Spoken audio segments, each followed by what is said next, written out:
তো বন্ধুরা আমরা চলে এসেছি কয়ারডাঙ্গার নেতাজি নগরে। এটা হচ্ছে নেতাজি সংঘ বোধহয়, কয়ারডাঙ্গার নেতাজি সংঘ। প্যান্ডেলটা খুবই সুন্দর। আমরা কয়ারডাঙ্গা নেতাজি সংঘ প্রথম স্থান অধিকার করেছিলাম। নেতাজি সংঘ এটা। কিন্তু আমরা আন্তরিকভাবে আপনাদেরকে জানাই, আপনারা যেমন সত্যি এবং একথাও সত্যি, আমরা প্রথম দ্বিতীয় তৃতীয় স্থানের জন্য জগদ্ধাত্রী পুজোর আয়োজন করি না। চলুন দেখাই কি আছে।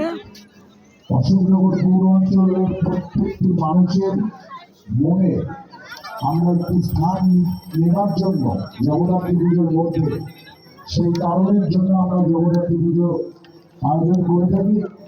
আমাদের পুজো কমিটির সকল সদস্যরা অক্লান্ত পরিশ্রম করে দীর্ঘদিনের প্রচেষ্টায় আমরা প্রত্যেক বছর জগদ্ধাত্রী পুজোর আয়োজন করি। আপনারা আসুন, আমাদেরকে সাহায্য করুন, আপনাদের আশীর্বাদ মাথায় নিয়ে এবছরও আমরা জগদ্ধাত্রী পুজোর আয়োজন করেছি।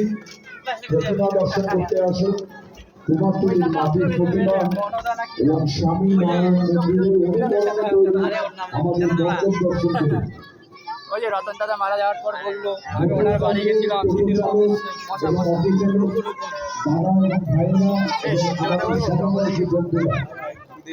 আমরা জানি আপনাদের একটু কষ্ট হবে, কিন্তু আমরা এটাও জানি আপনারা পর্যাপ্ত সময় নিয়ে এই অশোকনগর অঞ্চলের জগন্নাথ পরিবার দর্শন করতে প্রস্তুতি নিয়ে থাকেন। আপনারা আপনাদের গাড়িগুলো আমাদের নির্ধারিত স্থান করা আছে, আমরা অনেকক্ষণ ধরে ঘোষণা করেছি আপনাদের কাছে। সেই স্থানে গাড়ি রেখে দর্শনার্থীদের সঠিক নির্দেশী নেতাজি সঙ্গে পুজো মণ্ডলের প্রতিমা দর্শন করে সেই স্থান থেকে চারদিকে আপনারা সকল দর্শনার্থীদের নজর রাখবেন।